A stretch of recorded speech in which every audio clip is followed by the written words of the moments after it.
Hello, interweb land. We're back for this is the finale of series 4. We'll get right to it. If you guys do watch this if you're watching it live and you're tuning in like right now, or you're watching it in VOD in the next couple days, just make sure to come say hi to a couple of us at PAX Unplugged. I will be there personally, and I'm bringing my wife along with me, which is behind the scenes 51% of this company. So just make sure that you come say hi to us. We're going to be saying hi to a lot of our friends that are out there that we haven't seen in 2 years because we didn't have an in-person one last year. But really excited to see some of you guys out there. Some people that we've streamed with before, some people that we've partnered with over the last few years. So we'll be going to go play with them. Well, yeah, literally play with them in person. So as Patrick can't make it this year, but we'll put a placeholder for you. Well, I'm going to do that. Watch this. One of the games we play late at night, I'm going to make a little spot for you with a beer or something. I'm going to do it. Okay, so look out for that on the internet, on the socials. All right, let's get right into this. We're going to give this right over to Michael. All yours, sir. Okay. Hello and welcome to the Dark Forest, the epic woodland fantasy that takes you on a wild journey of animal adventure, one clearing at a time. This is episode 3 of our Katzenberg Big City Animals arc, the third and final episode in that arc, entitled Katzenberg City Shuffle. I'll go ahead and get right into it with a quick introduction recap, because we've got a serial killer to catch and a little raccoon to save. Let's go ahead and meet our players and our characters. So please tell me who you are, who you're playing, and how they're feeling as we enter this long, dark Katzenberg night. Starting with Patrick. Hello, I am Patrick, and I am playing Kiva the Crow, a Arctic hare, using the Scoundrel playbook. She seems pretty driven to find this young raccoon and get some revenge on this. I forget exactly what the serial killer's name is, but that's serial killer. Yes, the Grinner. Grinner, thank you. All right. So very excited to have Kiva with us. We are also joined by Nick. Hello there. I am Nick, and once again, I'm playing Finn Cardew, the Raccoon to Songbird. And right now, he's just sort of had a good set going before the ninjas popped out, and now he's just sort of trying to get this job done, I guess. I guess to deal with a dumb swan.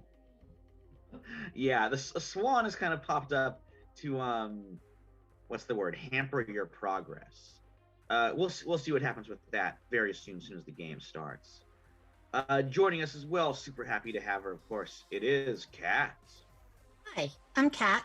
I am playing the Grand Duchess Yana Winterborn of the Winterborn Dominion. That's a mouthful. Because she's given up on the alias Jessica Fox because she literally never used it, so why keep it around? She is using the Exile playbook. She is desperately trying to win back the Winterborn Dominion. And, she's making some progress. Now she's got to track down a serial killer. Tracking things down isn't easy for her, but she is hoping that maybe Semyon the Owl is going to help in some way with that. And when we do find them, we will kill them. Not the owl, but the Grinner. Right. Should clarify. She's not of course killing allies. That's good. She doesn't have enough yet to start killing them. Oh, that's ominous. She's gonna be a Tsarina. Y'all know the history of those people. Oh, sure. And then rounding us out, super happy to have him here, of course, it is Marvin. Well, hey, I'm Marvin, and I'm going to be playing Seamus Opossum, Raider Extraordinaire. He was currently in the midst of rebuilding his old raiding band, the Green Wardens, as a sort of bulwark for the denizens of the forest, protecting village after village from being caught up in war. And he's brought out the full force of them, that being 12 squirrels, to find the serial killer, the Grinner. Because what's the point of reforming the band if we can't even protect one child? So we're going to find this, what is the Grinner? Yes, the Grinner is all you know. Rescue this wee little raccoon child, and hopefully get back in the course of stopping this whole war. Definitely. So here is a quick introduction recap. In the city of Katzenberg, nothing is simple. What began as an infiltration of a high society soiree run by raccoon crime lord Tomasz Nux has turned into something else entirely. A race against time to save Nux's young son, Theophilus, from the murderous serial killer known only as the Grinner. It's all because Nux has recently purchased a clockwork automaton, the ticking possum, which may contain the key to ending the terrible war tearing apart the Dark Forest. But Rose Finch Raconteur Finn Cardew, Possum Paladin Seamus Opossum, Rabbit Robber Kiva the Crow, and exiled Arctic Fox heir Grand Duchess Yana Winterborn have more pressing concerns. They've just learned from Cassandra Candle, Private Eye, that the Grinner actually works for an organization of bankers called the Gilded Guild. In particular, wealthy beaver magnate Gaspar Gores. And so the mystery deepens. Little Theo is still captured, and dawn is hours away. All right, so we're going to pick up immediately where we left off. No rests, no healing, no nothing. And let's start with the team that was really apart from Kiva. Finn, did you go with Kiva? With Kiva? I don't believe. I think you're still. With, Kiva went off on Seamus. her own. Yeah, Yeah. Kiva went off on her own, even though Yana asked to go with Kiva. Kiva said this was a Kiva Yeah. project. Yeah, I was with Yana and Seamus. Right. So you three are there together in this alley, and Magnus, the leader of Seamus's Green Wardens, these like squirrel foresters who are kind of posted up in the rookeries, the the parapets. What am I saying? Wrong words. The broken rooftops of this narrow alley of Stench Trench, poorest neighborhood of Katzenberg, have alerted you to a follower, and he shows up. It is Shinder Swan, the hulking, angry pirate swan who definitely he wants to play Annoying Goose Game in real life, and he's out for blood. Seamus's blood in particular. I see. Okay, Yana, go ahead. So Yana had given him a thorough dressing down in the previous game with the attempt to get him to stand down, but I don't think I ever got to roll. Yes, I think we ran out of time. Go ahead and say it one more time, and then let's roll Persuade, which includes threats, so that will let you roll with Charm. I'm certainly not going to get it word for word because it was improv and I didn't just no watch the worries. tape. Just a general, Listen, Shinder Swan, whatever quarrel that you happen to have with Seamus Opossum, we are not going to resolve here and now. You could have water balloon fights at dawn or pistols from boats. It really doesn't matter, all of this waving about and making threats. What matters right now is that there is a child in danger, and we have to rescue them. And if you stand in our way of doing that, then you, by proxy, are committing murder upon this child. So please, in all kindness, get out of our fucking way. Okay, go ahead and roll. That's not even remotely what she said last time, but it's similar sentiment, I'm sure. Yeah. That is so far a 9. Ooh. Somebody could assist and make Seamus. Yeah, I'll help out a bit. Seamus will say, "Aye, the last is right, my friend. We can do our whole pissing contest some other time. Right now, we have business to attend to. So if you'd kindly fuck off, we'll really appreciate it. Thank you very much. I'll spend one exhaustion to boost that to a 10. Nice.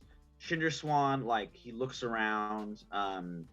He sees you guys have like totally outnumbered him, and like, he's like, "Well, I didn't know there was a child's life in danger. Okay, Seamus, I promise you, we will meet again, and then you shall face the wrath of Cinder Swan." We can draw some formal agreement where both sides commit to a duel at this time, at this point, some other time. I'm not good with dates and scheduling, but okay, maybe. Well, that's your problem there, mate. Look, we'd all love to Tell me discuss about it. whether or not we're good at scheduling, but we're on a schedule. We need to find this child. Fair point. No, I understand. Like when I was a little school swan at school, I was cares, always Cinder getting Swan. assignment. What's that? Boy, no one No, cares. I wanted Cinder to talk Swan. to you about. I would always get my assignments turned in late. The teacher would be so angry and be like, Now's not the "Cinder time Swan, it for was due yesterday." I'm Yana's like, just "Sorry." moving past him at this point, wherever it is that we're Yes, going. yes, Cole. Okay, all right. I see you don't want to hear about Cinder Swan. I'm telling you here an important story from my life. Fine, ignore me. Go ahead. You can tell important stories when a child is not about to die, Cinder Swan. Okay, Cinder Swan. He like backs up and goes and he like returns the alleys, walking backwards. And as he's doing this, Kiva, you are returning with Cassandra Candle, the II for hire, the thief taker, and he just like goes right past you and then dashes down the street. So yeah, you and Cassandra Candle have rejoined the group. Do I see He's that at- it's Cinder Swan? Yeah, he's just like going on his way. I'm going to try to steal his coin purse. Oh wow, okay.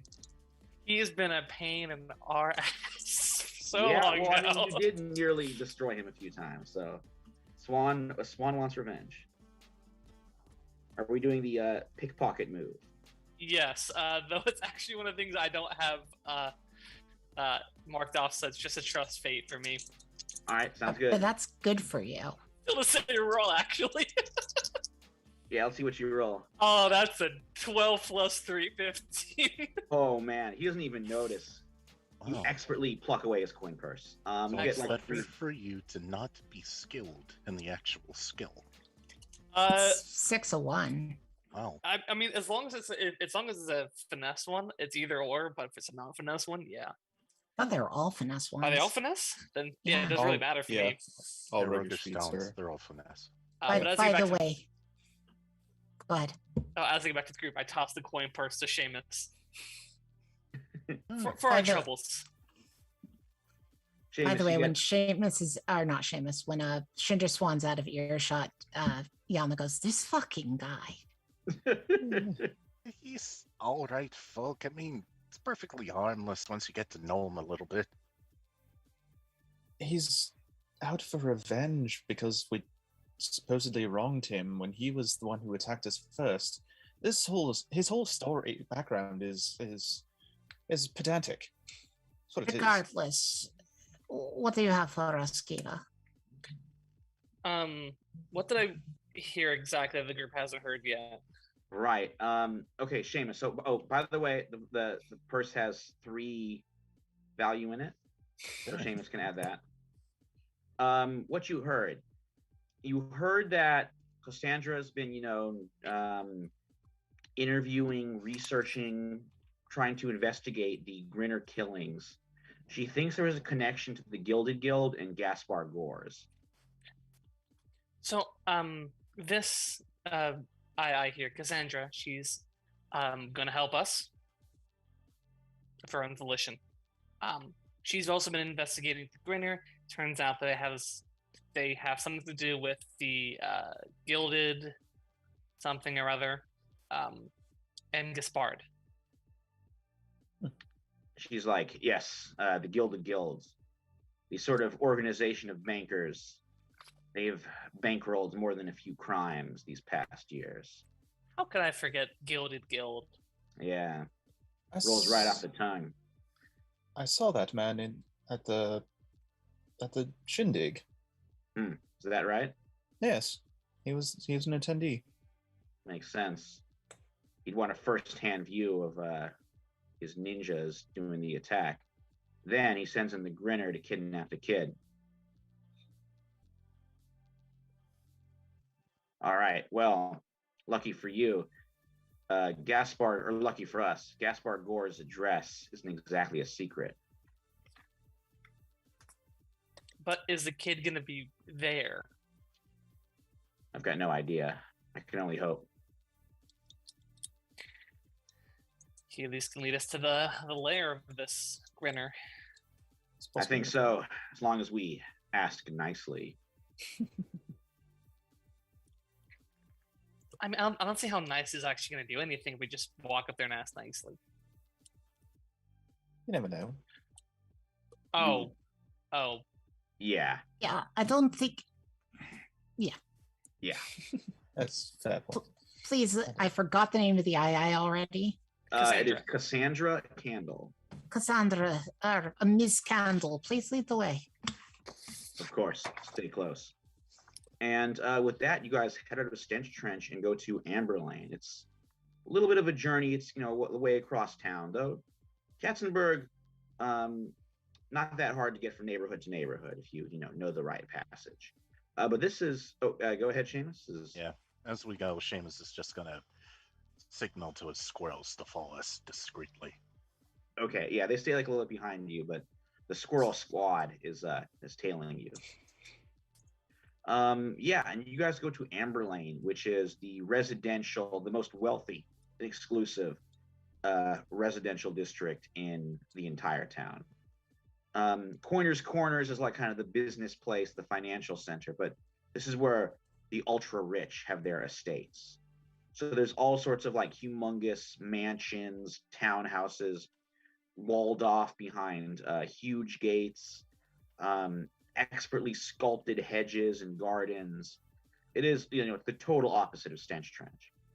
And one of the most opulent of these mansions belongs to Gaspar Gore's. It's got very fancy like gates stretched around, a large some garden set up with like a big fountain in the middle, a bunch of like nude, distractingly anatomically correct beaver sculptures, like just spitting water, endlessly, all gold, of course. And then beyond that, you see like the archway and this huge like 3-story, Baroque, Rococo, I'm using those words wrong maybe, manor stretching out in front of you. You do see that there's probably some like guards inside. The lights, and most of it are off, but there's like, some guards, these like hulking mercenary capybaras, sort of making their way in rounds around the gardens. So you guys all pause outside. Cassandra Candle is like cracking her knuckles with her, extra long fingers. And she's like, all right, place looks like a tough nut to crack. How do you guys want to crack it? Now that is the plan. Do we want to go the diplomatic route or just get in and grab what we need kind of route?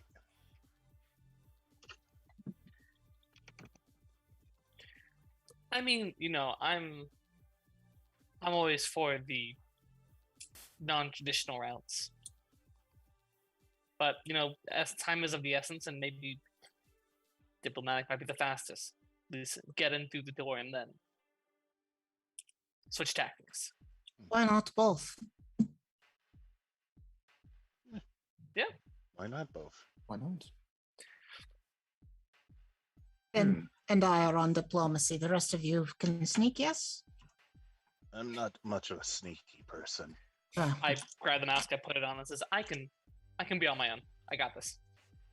And I know music is to be heard, but do you think you can play a tune silently? Maybe. Why are you asking Finn to sneak? I don't know.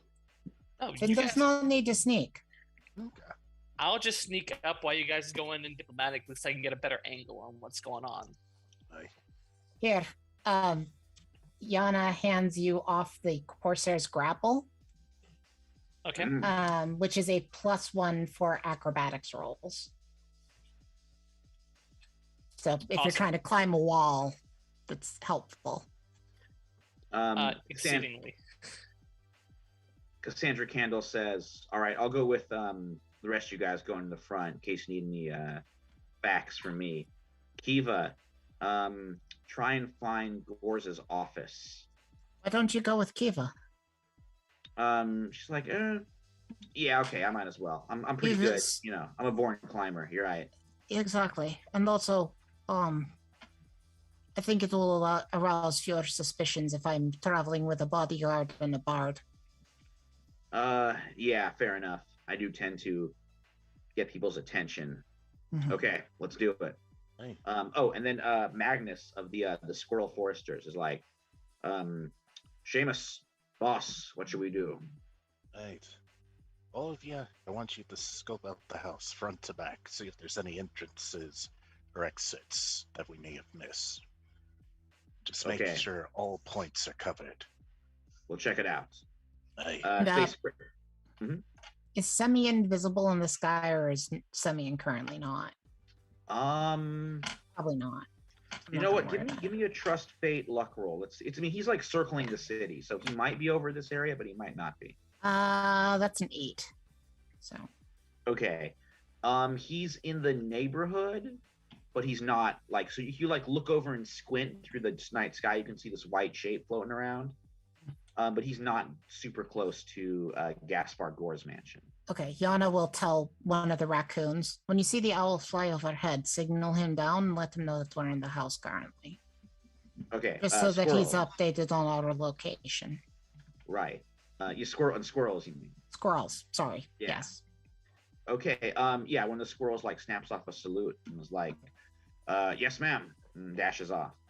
All right, ladies and gentlemen, we have a plan. Let's get to it. Okay. Seamus is going to try his plan of attack move, since we did Oh, plan an of attack. course, the plan of attack. And an actual, like, for real made plan this time, too. We're getting it's, better at it.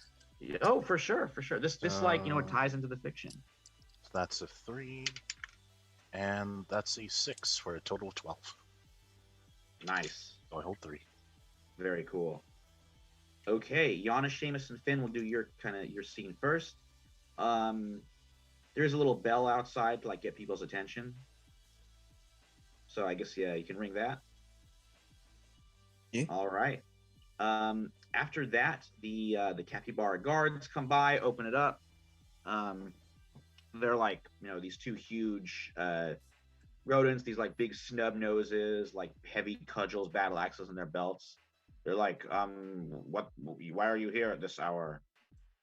Well, my friend, my name is Finn Cardew. I was a performer at the ball that your employer was at, and I was hoping to talk with him about possibilities of financial aid for my troupe, as well as a few other things. Do you think that would be a possibility? It's past midnight, so that's Well, we also had a few questions since there was a incident at the ball, so we wanted to make sure that he was okay and to see if he had any ideas on what might have caused the incident. you can come in. I'll wake him up. They lead you Thank you in, very much, and then sir. on the way, one of them says, "All weapons stay with us." Which I can't do. But What, I can sorry? stay with you if you wish. It's a security measure. I understand, but I'm the Grand Duchess Yana Winterborn. I'm never away from my family's traditional sword. It is a security measure. Go ahead and roll persuade. See Okay. if he's gonna buy that. It's not even a lie, you know. Yeah, it's true. Yeah. That is a grand total of 14. Okay, he's like, we'll ask him about the sword. The possum, his axe must stay with us. That I can't do, lad. It is a security measure. And I am a merc for hire. I can't very well do me job without me weapons, now can I? Same as you. Can't very well guard without yours. We are. Seamus, roll trick an NPC. We'll see if you can do it with these guys. Trick an NPC. Is that cunning or charm? That is cunning. Okay, I have a 0 in cunning. That's a 2. That is another 2.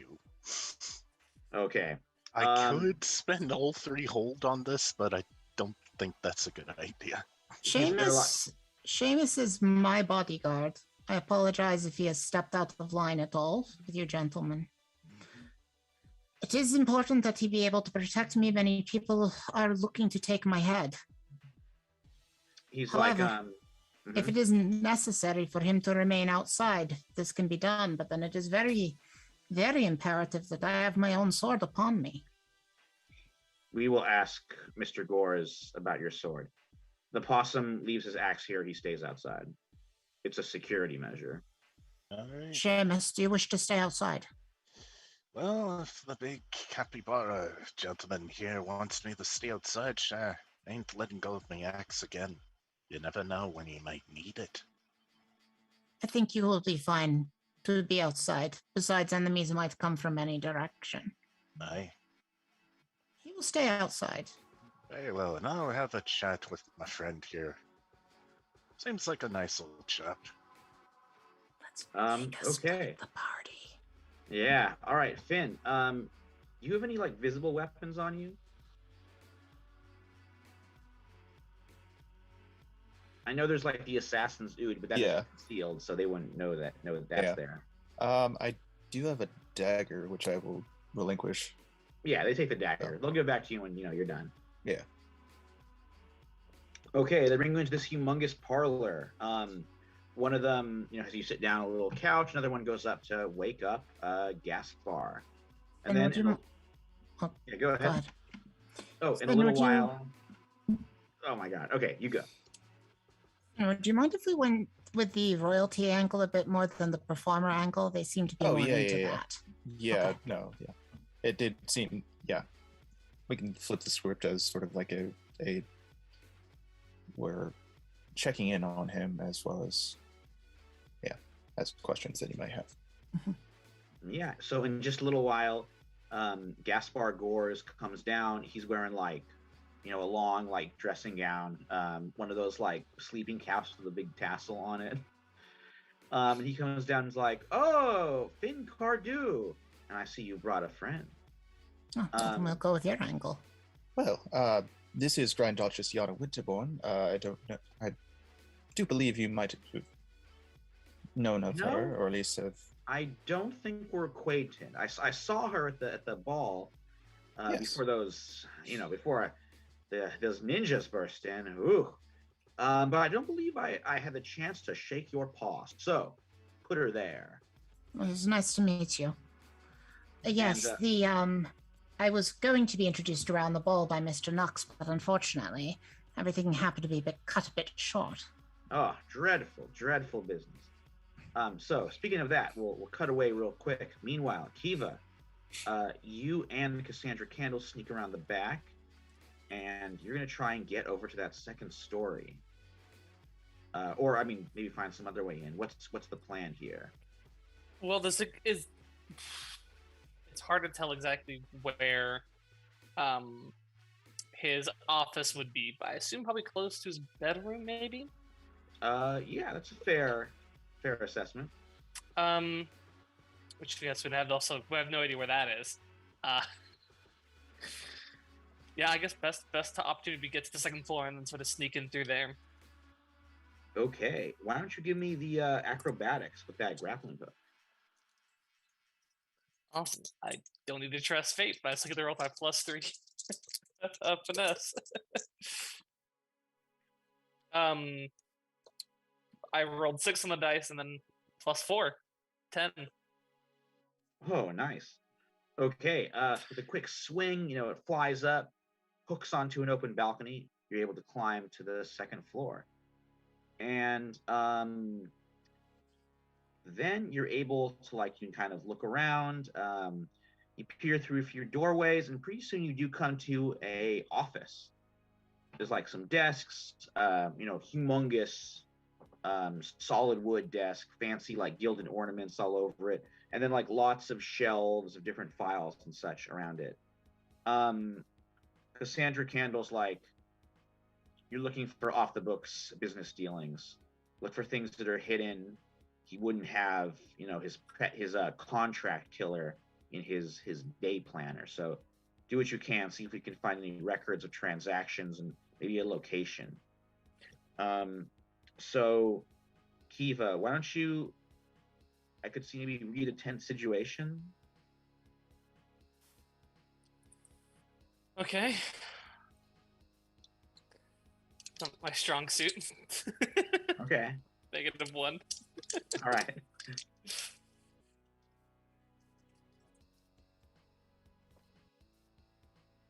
No?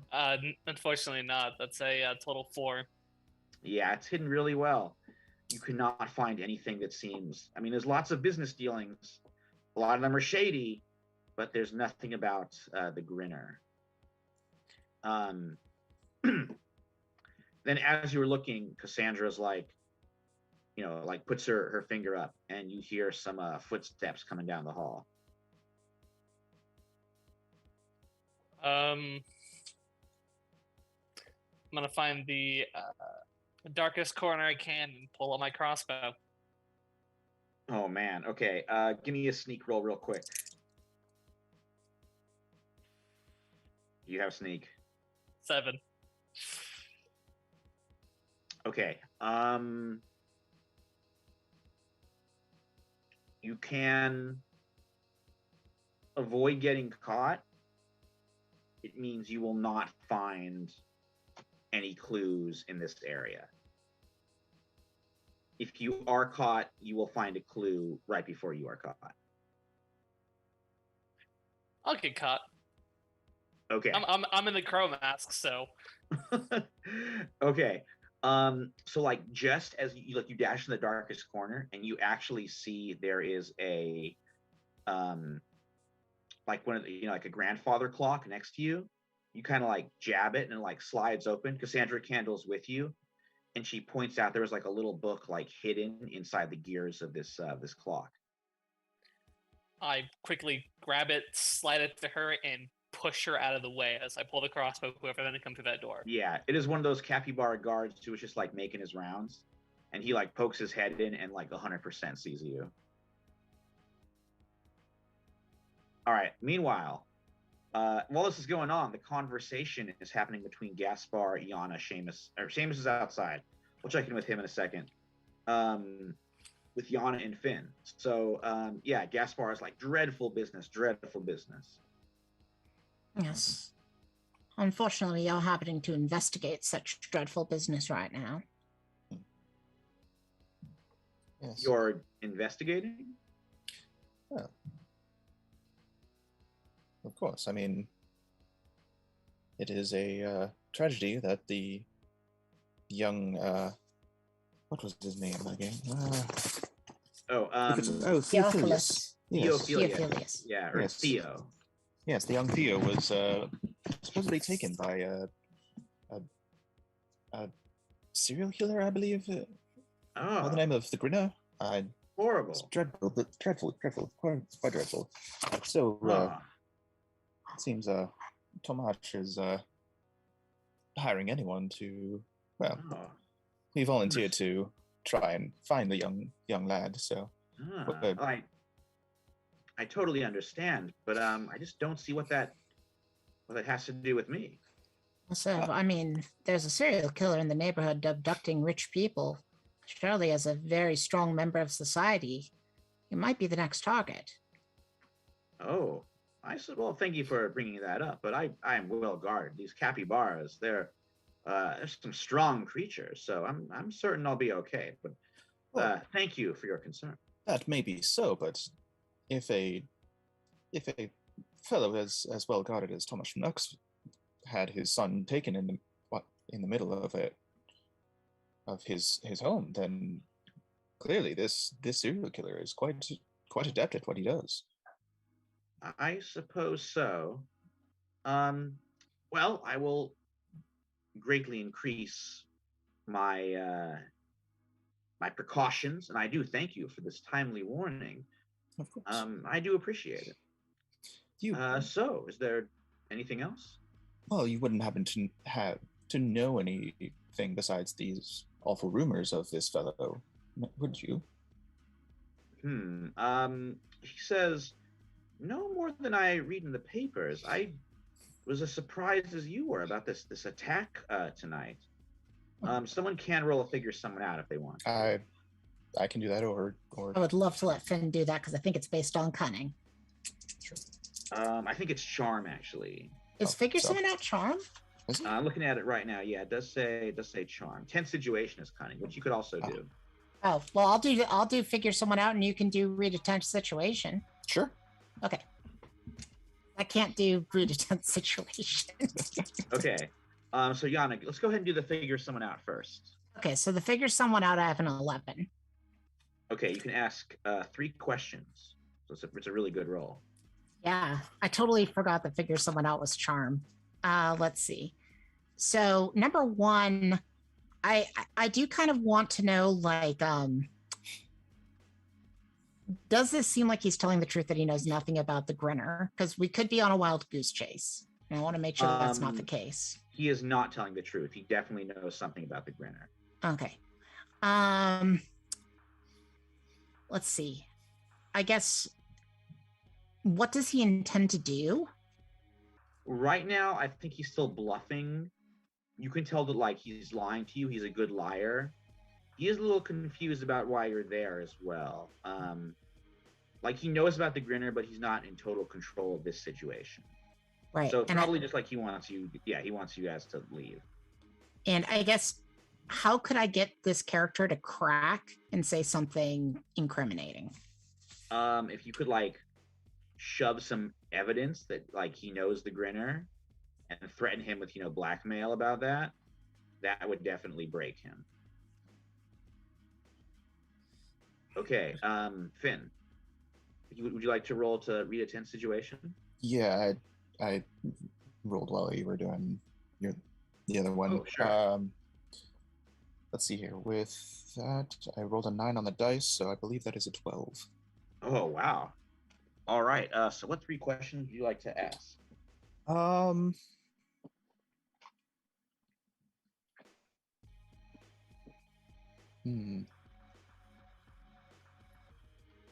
guess this might not gain anything, but who is in control here? Let's see. Gores is trying to stay in control here, even though the situation has kind of spiraled out of his control. Okay.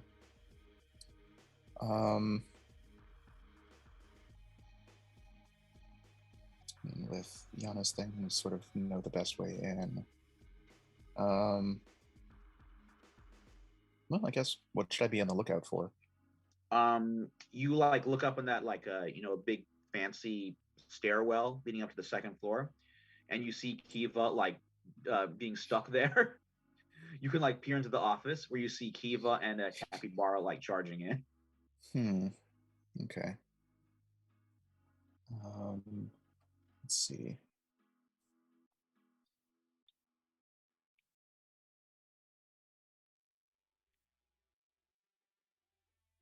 Well, I guess who or what is most vulnerable to me?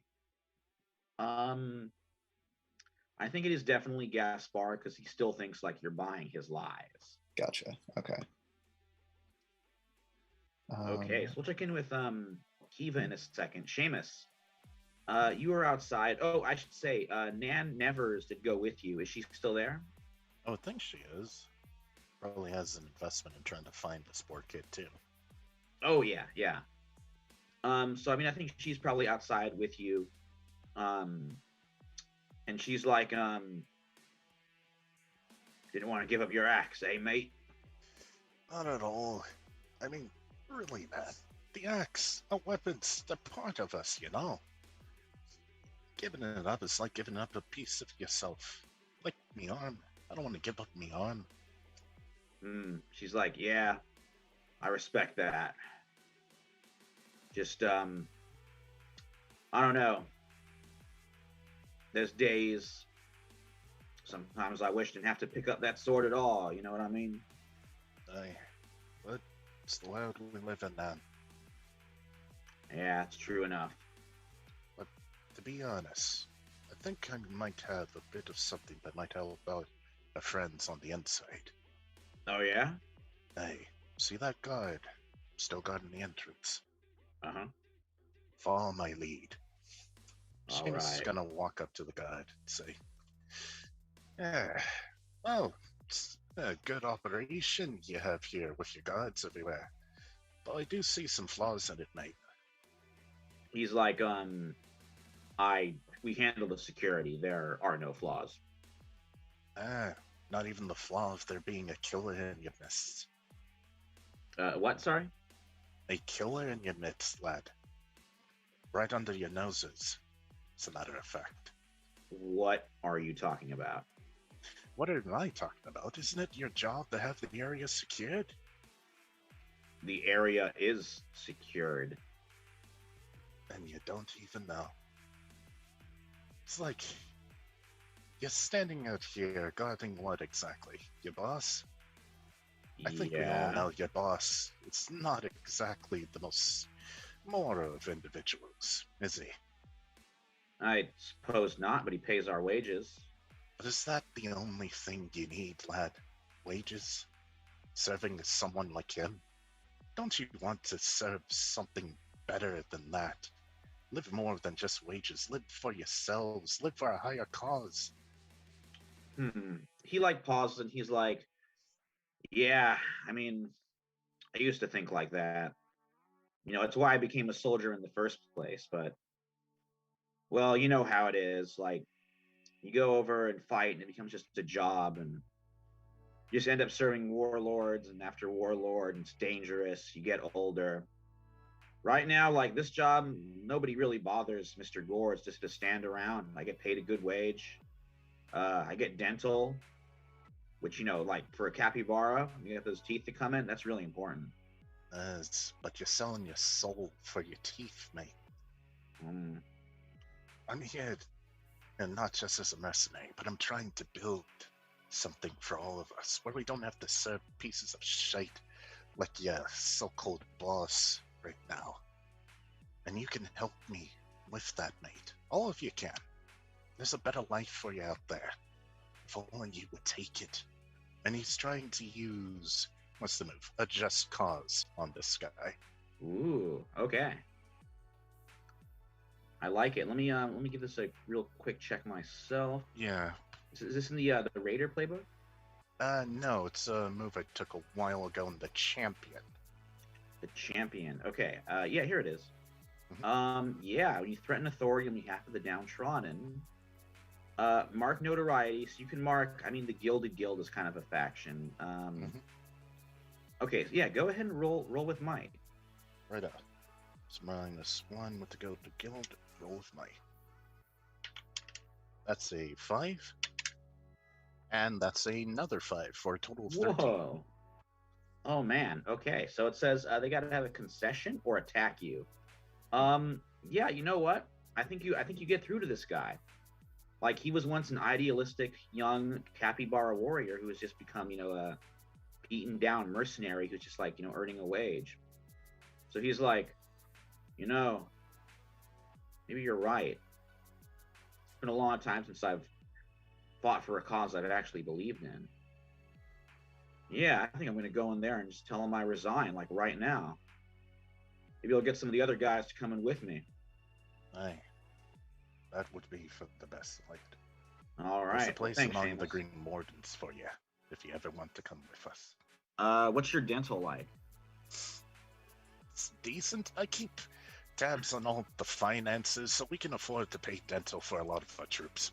Okay, cool. In that case, I think I'll sign up. Aye. Wow, I love it. Seamus just like recruits the guards. So cool. Okay, so while this is going on, Seamus just like added some capybara bodyguards to his group. There's like 4 of them who will join you. So not super huge, but now you get 4 capybara shock troops or bodyguards or something. And they're on our side now. Yeah. Okay, Yana, you are you're still talking with Gores. Finn has noticed this commotion going on the second floor. But yeah, what do you say to Gaspar Gores? Mr. Gores, I am not the most clever of foxes, in the world. So sometimes I can see the pieces, but not quite understand how they fit together. So here's what I know. You, for some reason, hired this Grinner fellow to capture a child. What I can't figure out about all of this is, what is the end game for you here? You don't seem the type to do this.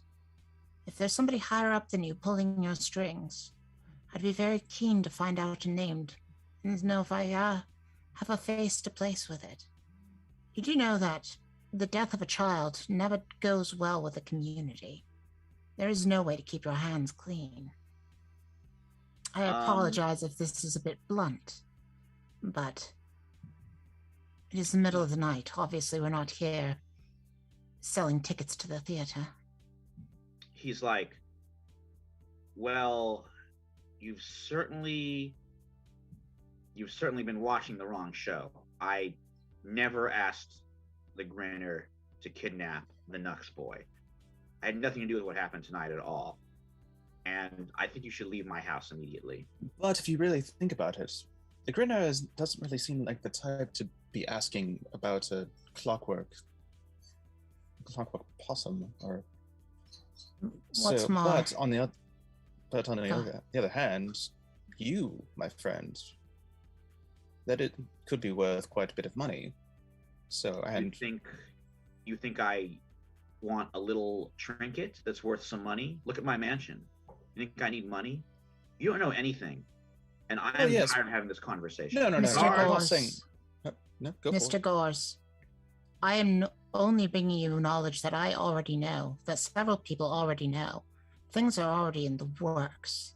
If we die here and now, or are abused by your guards, I assure you, people will know you did it. And the connection between you and the abduction of the child only grows stronger. You can tell that, like, he is legitimately telling the truth here. He's like, there is no connection. Now, leave, guards. All right, then I'm confused, Michael, about the information that we had up until now. Right. Okay, so here's what I said. Because we took a long gap between what you told me and what I said. Right, so here's what I told you. I said he knows about the Grinner. Okay. But he does not know about the attack and the abduction that happened tonight. Okay. See, I thought that you had said something about the attack and the abduction. So yeah, he does not know about that. That he is telling the truth when he says he does not know about that. But he does know about the Grinner. Oh, okay. Well, I wouldn't have said a whole bunch of that, but... Okay, do you want to go back and try it again? Or? Yeah, just because when we take these big gaps between information that we're given and what I'm going to say, it becomes very confusing for me. Yeah, no worries. Okay, so we'll, reset a little bit. So, yeah, what do you, yes. So he's lying that, he says, I have no idea about the Grinner. That is the lie. Okay. I thought you were saying he was lying about knowing about the abduction. Right. So that's... Okay, so with that clarified, yeah, what do you say to him, or do you want a little more time? No, I don't want to take a huge pause again because I'll probably forget again. Okay, no worries. Look, we're here tonight because of the abduction of a boy, and the boy was abducted by the Grinner. Now, whether or not you have anything to do with that business, probably not. But we do have good information that you do know about the Grinner. And if there is anything you can do to help us pinpoint this madman before he kills an innocent child, we would greatly appreciate it. Okay. He pauses, he puts his hands together, and he's like, what evidence do you have that I know anything about this killer who has so infected our city? Now I'm trying to remember. Yeah, what is the information that we you have? really don't. Actually, Kiva has the evidence. The only thing that you guys know, and obviously I have the booklet, or Cassandra has the book, is Cassandra's word on this matter. The detective. That's the extent of our evidence. Listen, So we have to an extent eyewitness reports. This is not something I would normally follow up so quickly, except that somebody's life is on the line. Tomorrow during the day, I could go around, ask and firm up anything. You're not being accused of anything, sir. I'm just trying to find this killer before he kills. That's all. He's like, you have the word of stench trench street scum. It matters nothing. If you want to stop the Grinner and go and investigate, leave me to my rest. Unless you have something more definite. Meanwhile, Kiva, you have something more definite, but you are being chased by one of those capybara guards. What do you do? Is he carrying some sort of lamp? I assume that it's dark on the upper floor. Yeah, it's like a lantern. lantern. He is like, like a short kind of sort of hatchet battle axe that he's going for as he like holds up his lantern to shine on you. I want to do a quick shot. No, sorry, a trick shot. Trick shot. Okay. What I want to do is I want to attempt to not disarm him because that's an actual specific thing, I guess technically, but like fire a crossbow bolt into the bottom of the lantern so that it sprays out oil and catches fire. Whoa. Okay, yeah, go ahead and roll the trick shot move. Yeah, that's a 10. Success. Oh man. Okay, let me check out the results for trick shot real quick. On a 10 plus, I 3. choose 3. Mhm. So obviously, distracts an opponent and provides an opportunity. Nice. It's going to break something, his lantern, so to plunge him into dark. Oh, it's going to flare up and then go out. Oh yeah. Hence the distraction. And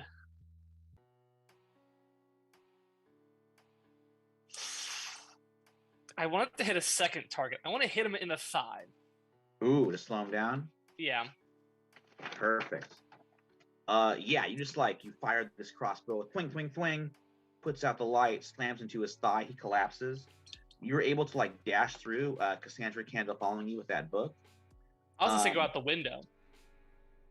Okay, well actually you can see down below, you can see your friends who've confronted Gores and are you hear that unless you have definite evidence, I'm not telling you anything. You hear him say that. I'm going to give a loud whistle. And have He spins Cassandra around. blow up the book. He looks up and he sees you holding the book and he's like, "Where did you get that?" Well, it seems our evidence is right there in my associate's hand. Oh. As I've said before, Mr. Gore, time is really pressing here. An innocent child's life is at risk. I would really appreciate your cooperation in this matter. All right, Yana, go ahead and roll Persuade. Okay. And others can assist too for this, if they need to, or if they want. They don't need to. I've got a 12. Oh yeah. Okay, he's like, look, there are problems that the Gilded Guild has that need to go away, and the one you call the Grinner is an individual who can make those problems go away. My relationship with him is purely professional. If he happens to indulge himself with the Nux Boy or just urchins and Stench Trench on his free time, that's none of my business. I am not involved in that. I'm sure that you can, in the future, find more professionals to work with, ones that do not harm children in what I assume are grotesque sorts of ways. You have Perhaps no idea how hard it is to find good help in this city. Look, go to the Clockwork Carnival in, make sure I get the location, in Muddymore. It's the old district outside of the walls. So called because the mud of the rivers is there. It's a very muddy area. Go to the old Clockwork Carnival. It's empty now, abandoned. That's where he makes his home. Oh, that seems very cliche, but okay. And please, can I have that book, please? I take my hand and press it on the book towards Cassandra, and I'm going to push her and us out through the balcony. Ooh, okay, yeah, you dash out with that book. The book will be returned to you tomorrow, sir, provided that we are not harmed. Have a good evening. As you leave, he's like, guards, detain them. Keep them here. But the capybara is just like, sir, We resign. And they follow Seamus out. Oh, you were right. It does seem to be hard to get good workmen. Especially when they know what a piece of work you are. Yeah, also we knew you were like you paid cut rate wages, sir. So goodbye. Oh, rich man cutting costs. How very cliche. Yeah, we all took dumps in your bedroom on the way out. Like it's just in there. Goodbye. Bunch of capybara poos just all up in your sheets. Enjoy. Insult to injury. Yeah. So yeah, you guys like you have Cassandra like looks through this book and she's like, "Yep, dates and payments to I mean, he even calls him the Grinner in here. It proves that Gores has hired the Grinner as an assassin for multiple times, but he was telling the truth about tonight at least. There's nothing for this date. He did not hire the Grinner to attack the ringtail ball. Well, it seems we're going to this carnival then. Yeah. Sounds fun. Well, that's great. He's not responsible for this kidnapping, but he is responsible for a whole lot of other murders. So Oh, it yeah. seems. So It's are always the all. rich that... Go for it. So as every other wealthy person. It's all the dirty business. Royalty, wealth. People rise to the top on a series of bloody bodies. So it seems. As you guys are heading out, one of the squirrels comes over and points out to you, Yana, that Semyon has like landed on the side of the street and is like kind of waiting for you. Approach Semyon. Semyon's like, Yana, Grand Duchess, any luck? We have a lead on a place called the Clockwork Carnival, where this Grinner is probably hiding out. I know it. It's over to the south. I can guide you there. Sounds good. Thank you. All right. So with that, you guys head out. You cross over. You exit through a city gate, entering Muddymoor, and then pretty soon you guys arrive in the Clockwork Carnival. You enter a place that belongs in a dream. Colorful booths flank a worn brick pathway given way to mud. Faded banners displaying leering faces of knights, fools, kings, and demons. At the center, a clockwork carousel sits motionless. Wooden boars, goats, and rams frozen in mid-leap. Behind that, a giant wooden dragon looms, its mouth open. And this dragon is like, it's a sort of a fun house itself. Like there is stuff inside of it. It's a building-sized wooden dragon. Then, organ music creaks in, starting slow and then raising to a wild pitch as the Clockwork Carnival comes to life. The carousel spins. Colored torches burst to life, bathing everything in virulent reds. The clockwork figures, the same smile-faced icons in the banners, wiggle their limbs and dance. A tinny, childlike laughter echoes amongst the music as the carnival begins again. So as you guys are crossing through the middle, you see like the carousel spins around and there is a large porcupine. He is dressed like a jester. He is like this elaborate, checkered red and green outfit on, this like jester cap with the bells on, and this like humongous grin on his face.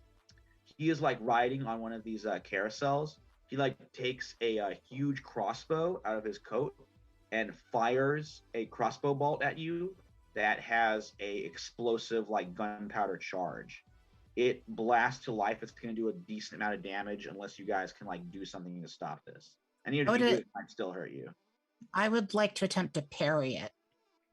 Okay, very cool. So she's going to just try to knock it out of the air and change its, trajectory.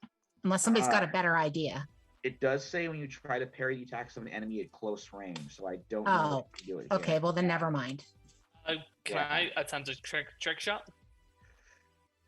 Yes, go ahead and try a trick shot. Let's try and like knock this out of the way. We'll see if we can do something. I was gonna break doing this, but that's gonna be a 11. Okay. You can go ahead and pick the benefits. I will say that it is going to do only one one injury to all of you. It would have done like 2 or even 3 if it had really gone through.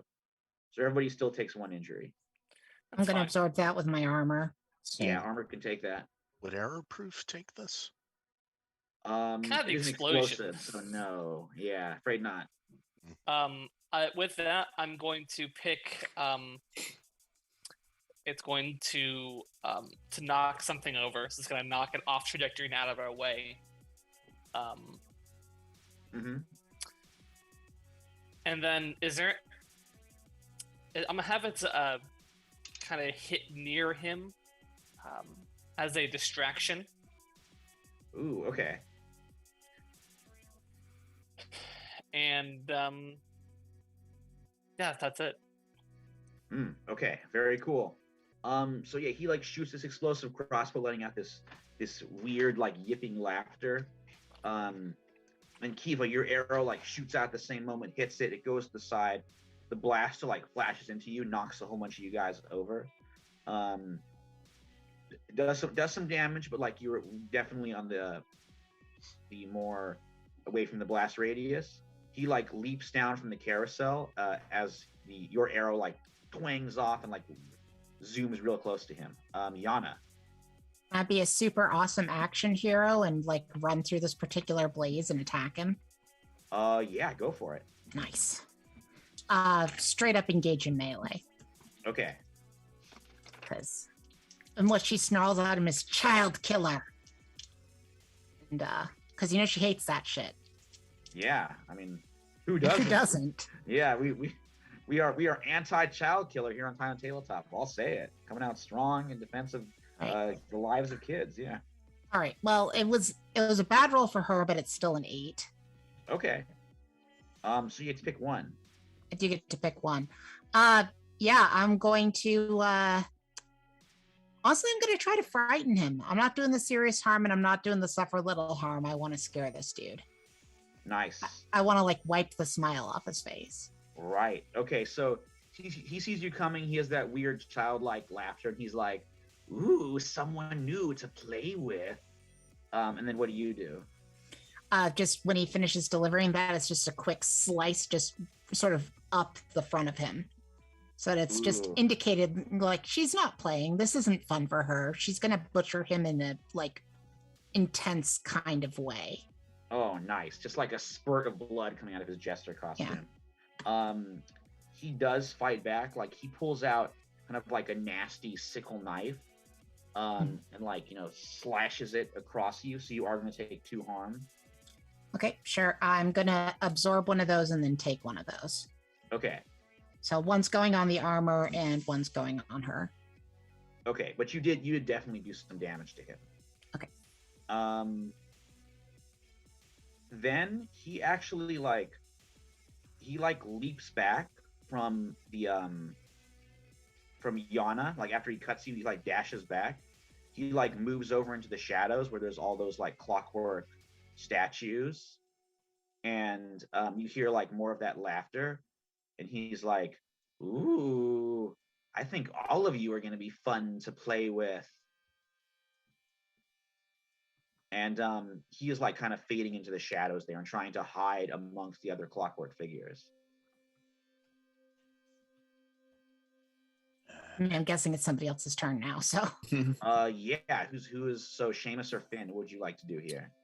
But he can't. He's like kind of camouflaging himself. So something has to be done to flush him out or like make him be seen amongst these other like clockwork gestures and other automatons. Or not other automatons. Yeah, Seamus, if you got something, I have something else that I wanted to do. Yeah, I got something. You want to go first or me go first? I was just gonna see if I could find the child. Okay. So right. I have something for the statues. Okay. Let's have Finn go first to find young Theonux. So would that be a read a 10 situation? Yeah. It's a good move. Okay. With cunning, it is a 12, so another 3. Oh man! Wow. Getting a lot of 9s on my dice tonight. Oh yeah, high rolls. Yep. Okay. What should I be on the lookout for? Yeah, you hear like some frightened child's, little raccoon yips coming from inside the dragon. Like this dragon is like a big kind of bulbous, sort of round building. The mouth being its door with like some colored smoke bursting out, and you hear the little raccoon yipping from inside. What's my best way in? You could go through the mouth. That's probably the fastest, but you realize like this guy has turned this Clockwork Carnival into his playground of evil. So there's probably going to be traps in there, but it is the fastest way in. Okay. I guess. Oh, I love a cameo from the cat. It's all good. Yes. We love it. She's also having fun trying to play with my dice. Oh, I love cats. Cats want to play too. Cats love RPGs. Yes. All right. So last question. I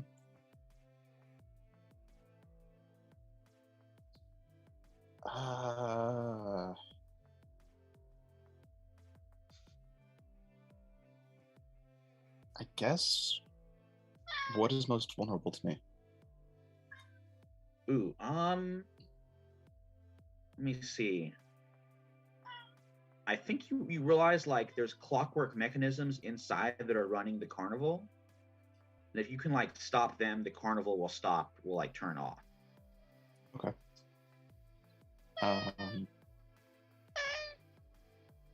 Okay, so I think that covers 3 questions there. Yep.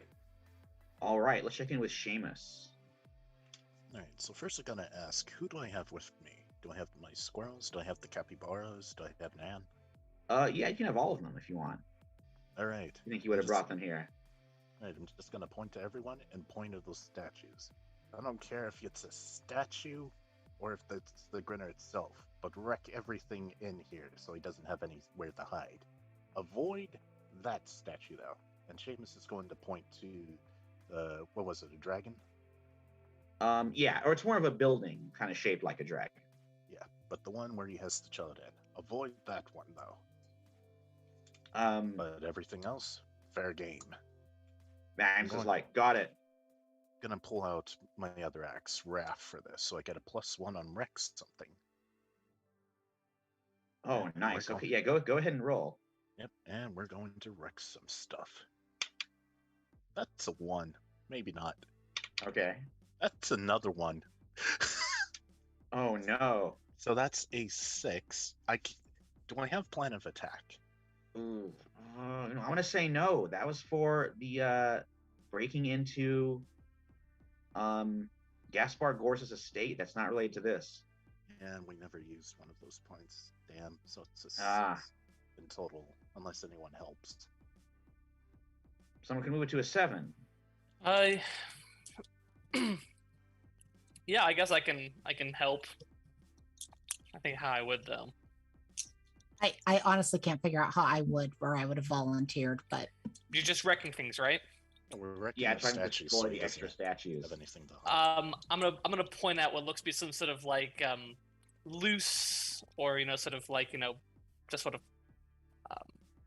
things that have collapsed upon themselves that could be easily pushed out to cause widespread environmental damage. Like, just push that beam over there, and the entire building's gonna come down. Nice. All right. That's okay, a so 7. So on a 7 to 9, you're imprecise and dangerous. You cause collateral damage, attract attention, or end up in a bad spot. GM's choice. Oh boy. Okay, so the good news is like you and this army just like wreck these statues or these automatons, just like cleave their way through them. There's like a weird jester statue being like, and Nan never is just like cuts it in half with her sword. They're just tearing their way through it, and you're doing a decent job of it too, thanks to some help from Kiva. But then like one of the statues is not a statue; it is the Grinner. He as you take a swing with him, you're not expecting it to dodge. He totally does. He dodges your blow. He hurls a bunch of spines like from his tail into your body, you are going to take 3 harm.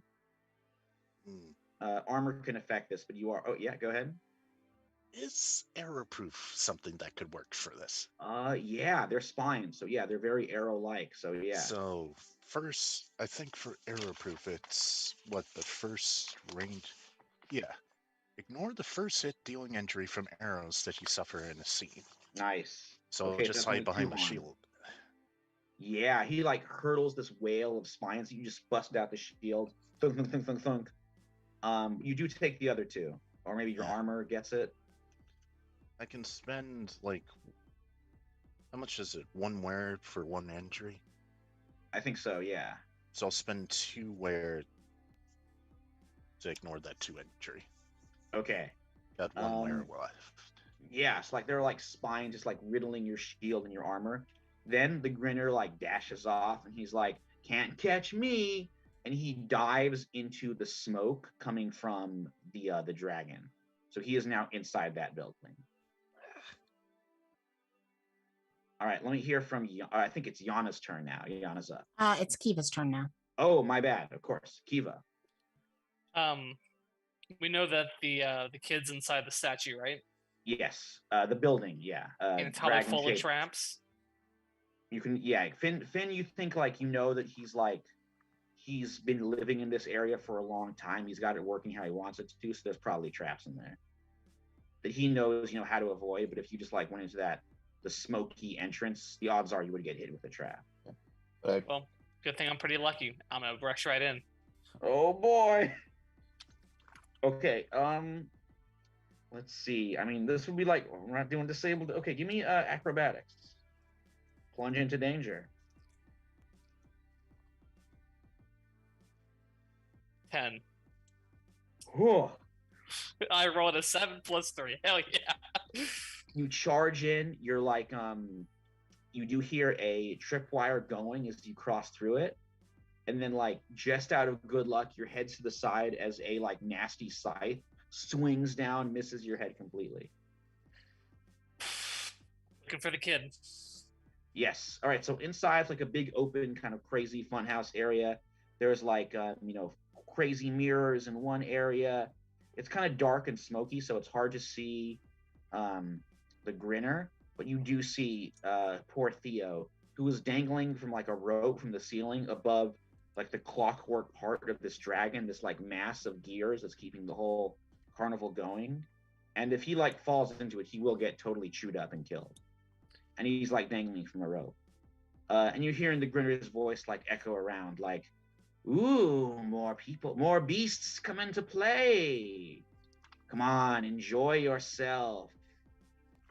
Yana, you can follow Kiva inside.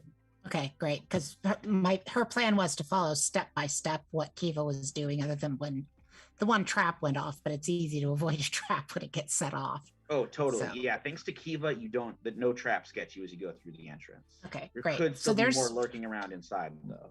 So the kid's like up on the ceiling right now, dangling from a rope.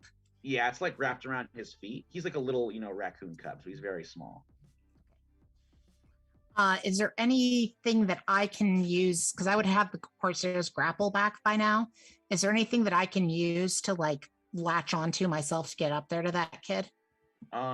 Yeah, there's like lots of like stars, like big star-shaped decorations, and other dragons and like phoenixes that are instead of mobiles moving around on the ceiling. So you could like hook onto one of those. That's what she's going to do in it. And if these things are moving around too, she can probably hook onto one that's going to bring her right by the kid. Oh, definitely. Okay. So what she's going to, first of all, I think it's an acrobatics check to use this thing. Yeah. But I get a +1, so that's good. And the dice did not roll hot garbage, so I've got 13 altogether. Oh man. And she just like effectively like gets that up there, hooks onto something that's spinning right by the child, and gonna try to grab the kid and just sort of, she's guessing this rope is probably kind of weak, but considering how good that acrobatics check was, she can probably grab the kid and slice the rope at the same time. Oh, for sure. Yeah, you swing by, you grab him under your arm. She's like real small, so it's easy to grab. you cut the rope, so now he's like free, and he's being held by you as you are like you're hooked onto the underside of like a moon that is rolling along, in this kind of mobile, and it's carrying you around. As you do it, you're swinging over the hall, these like funhouse mirror sort of exhibit down there, and you see the Grinner appearing below you, like his image reflected tons of times in these crazy mirrors. He brings up like a pair of like quadruple shot crossbows, which he has loaded with lots of his quills.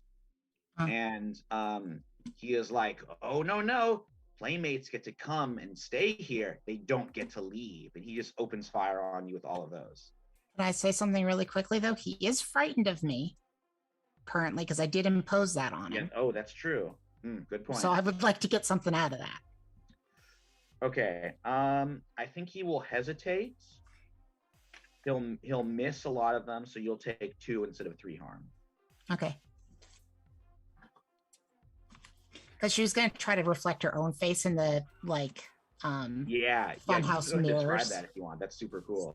Yeah, so she reflects her own face in the funhouse mirrors, so it's like this giant growling fox maw with all the teeth bared, and just is like that. Yeah, he's like and flinches, and just a lot of those shots go wide. So you're only taking the 2 instead of the 3. Okay. Then she's still bloody as hell, like, and her armor's almost destroyed. She's been getting hit a lot. You saved the kid though. Okay. He is not hit by any of them. He like ducks back. He like dashes. Finn, you see him now. He dashes like back into sort of there's a trunk set to the side. He picks out a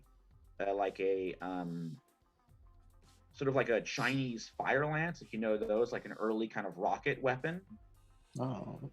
Like ending with a fireworks, so it will like shoot off a rocket that will explode and do even more damage.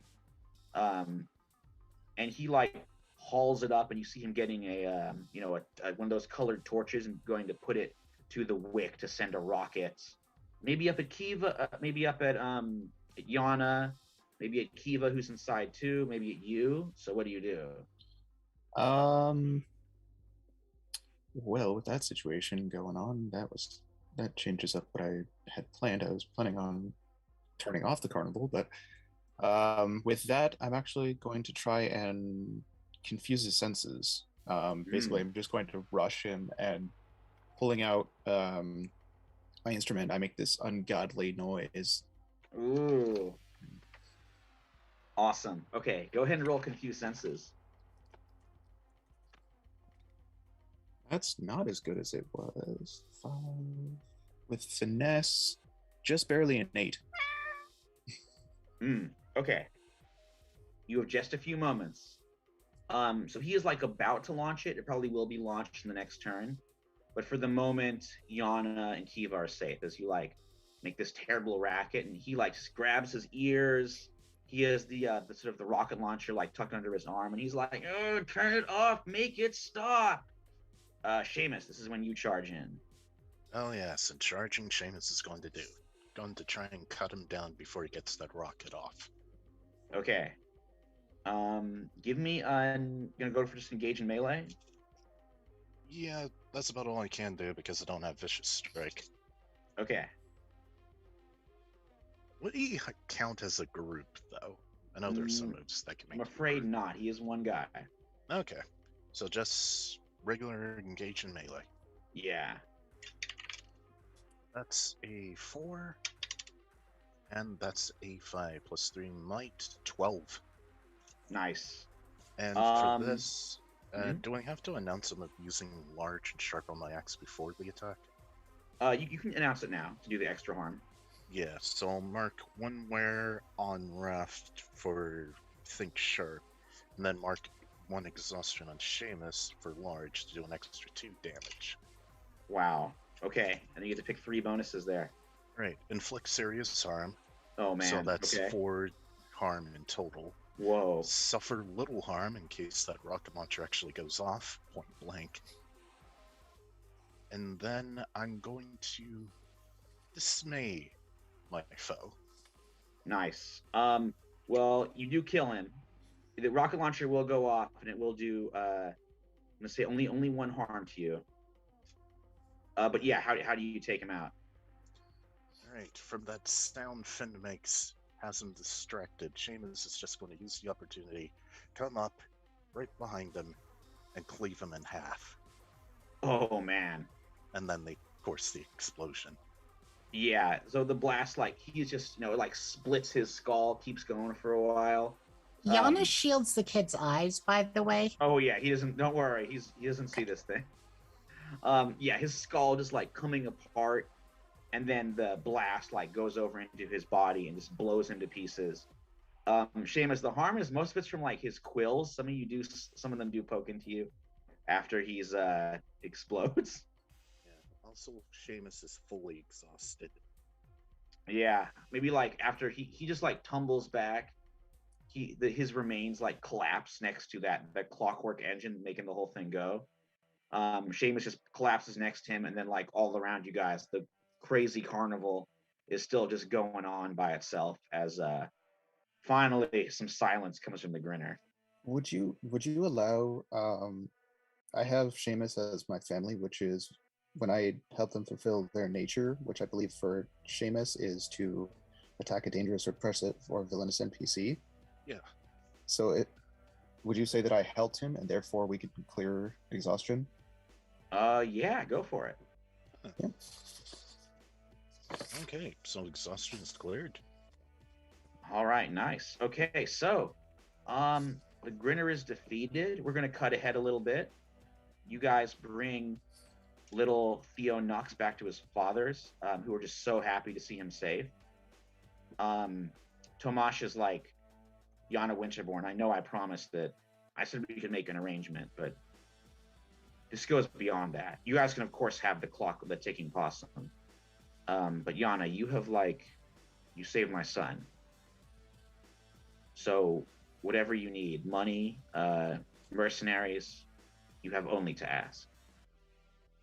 I want you this evening to enjoy the time you have with your son. And we will discuss anything else that I might want on the morrow. Tonight is not the night that I want to make any requests of you. Thank you. And he goes off with Ignatius, his husband, and they just like have little Theo between them and hurry him off along with Artemisia and the other guards back over to their house in Gold Garland, kind of the nice, more upper middle class area of Katzenberg, where he will be safe and find, get some much needed rest for all of them. Okay, so the next day, all you guys get, some money arrives, sort of promise of payment along with a ticking possum. So everybody gets 10 value of Nux showing his gratitude. The ticking possum is also delivered to your ship, the Wise Salmon, and you get a note from Septimius von Stahl saying, well done, we have the possum. I will be there this evening, and we shall unlock its secrets. Yana? So Yana's armor is badly damaged, and she's nearly dead. Okay. Is there a thing I can do about that? You can definitely go see your mom can repair the armor. And you probably could get a doctor in the city to look after you for the wounds. We're probably gonna need a few because I've got 2 harm. Yeah, yes. I'm kind of injured myself. We should really look into recruiting like a medic. Well, something to it is actually time for downtime, so that could be something you guys could do. We'll do the downtime, and then we'll see if hopefully I can have Von Stahl show up. I will say real quick, as you guys are heading out for your downtime, you meet Cassandra Candles outside. She just says to you, last night you guys did a good thing. You saved the kid. You stopped the Grinner. It was good. But I got to pose a question to you. We know Gaspar didn't hire the Grinner or those ninjas. So who did? See, I have this weird inkling in my head that I don't think anybody hired the Grinner, perchance maybe, but like maybe the Clockwork Raccoon was taken from the carnival. He just wanted it back. Or he's a collector. I mean, he's The collecting a lot of Clockwork things. Possum. Clockwork Possum. Yeah, sorry. but she's like, I don't know. I don't think that's correct. The carnival was made by some like amateur or amateurish engineers. The ticking possum is a work of Flammarion, the genius from the city of Talk. So What? the clockwork possum is not from the carnival. So that I don't know if that makes sense. That does. What's the thought? We know of somebody that wants the possum. You do. Who would that be? Well, I mean, it's Septimus, isn't it? Yes, Septimus von Stahl was the one who really wanted that possum. But I'm Why on the would he- side shaking my head at this. why would he hire us and then hire this Grinner to get? Why the wouldn't you possum? hire multiple people to get what you want, if you want it? I know he had a. I'm sure he had a plan. Actually, no, he did have a plan. He just needed us to find it. Yeah. But I don't think they would have resorted to that specifically. Why not? That's a pretty risky gambit. That dude was insane. Like, I mean, like, legitimately not okay. Candle's like, true, but he worked for the Gilded Guild for quite some time as a contract killer working for them. So clearly he wasn't sane, but he was someone who could be hired to do a job and he would do it. Fact of the matter is, somebody hired him to do this. He wasn't going to tell us anything about it because he was quite very mad. Right. I'm sure that he would probably have enjoyed any sort of torture that we might have done to him. Regardless, the fact of the matter is we only know of one person with any motivation, and I don't exactly fancy the idea of giving him the thing that he wants. To be quite honest, I don't fancy the idea of giving him this clockwork anyways. I don't think that he has any good intention with it. We need him, though. Hmm. Why? I need him. Why do you need him? That's why. He did say in his letter that he knows how to unlock the Clockwork Possum secrets. But I mean, if you guys can figure them out too somehow, that also you might not need him. I'm We not could smart. try. This is me, Michael. I'm not figuring them out smart. too, I'm by the not way. smart enough for that. I mean, I could try and figure it out. I know but- somebody that's smart enough for that. Oh, that's She's true. my mother. That we Gotta could bring take her it to in. her as well. There's absolutely always no just crack it reason. open. My mother is the smartest fox that I know, and I know quite a lot of smart foxes. It does not hurt to bring all of this information to her. She might process it in a way that the rest of us can't understand. That's true. I inherited my mother's pretty white fur and her blue eyes, but I did not inherit her intellect. But as counterpoint, if we unlock these secrets and get a hold of them before Septimius, that might not be good for us. He might not want that might break whatever contract we have with him. This unspoken thing. There's a story about a frog and a scorpion where they're both trying to cross a river, and the frog, out of its good nature, offers to take them both, but says, well, Scorpion, I do worry that when we're midway across the river, you're going to sting me on my back. How can I get your word that I won't do so? And the Scorpion says, well, if I sting you, then we'll die, and therefore it's in my best interest that I don't. And the frog agrees to this because the frog's kind-hearted, and it swims halfway across the river with the scorpion on its back, at which point the scorpion stings it. And the frog asks Scorpion, I don't understand, why would you do this? Now we both shall die. And the scorpion said, well, that's in my nature. You knew I was a scorpion before you let me ride on your back. All I'm saying is that I want to know if this Septimus von Stahl is a scorpion before I let him ride on my back. We do know he's coming. He is cunning. Let's go ahead and do downtime, and then we'll see if you want to wait for Von Stahl or if you want to take the ticking possum to Jessica. Oh no, I definitely want to take the possum to that was what the argument was about, was that Yes. Okay. We'll do that scene after we do the downtime. Okay. We'll see if she can unlock its secrets. So let's start with, and we'll go the opposite way we did the introductions. Seamus, what would you like to do for your downtime? Like I said before, Seamus is gonna try and see if we can recruit any like medical experts, chirurgians, surgeons, stuff like that. Sure, get a good barber surgeon, someone who's fast with the leeches. All right, what district are you going to search for your surgeon in? That's a good point. What would be a good place for this? I'm not looking for accountants. Coiners Corners, yeah, I mean, not the rest. Amber Lane, you would get like a super expensive, like, I mean, they would probably cost coin like continually, but they do really good work. Motley Maze, you get a pretty decent one who's used to patching up performers from like play accidents. Moss Market, you'll get like, you know, a war surgeon. Stench Trench is going to be like a back alley doctor, you know, a criminal doctor. And Shack Shore, it's going to be like a ship's surgeon. We do serve on a ship. But we're also, I would say, either Shack Shore or Moss Market. Because I don't know if we want to like go all out for Amber Lane. I think that if we're going to be, if I may weigh in, sorry, this is your downtime. I would agree with the idea of Moss Market because they are going to be taking care of soldiers. They need to know how to work fast, not how to work pretty.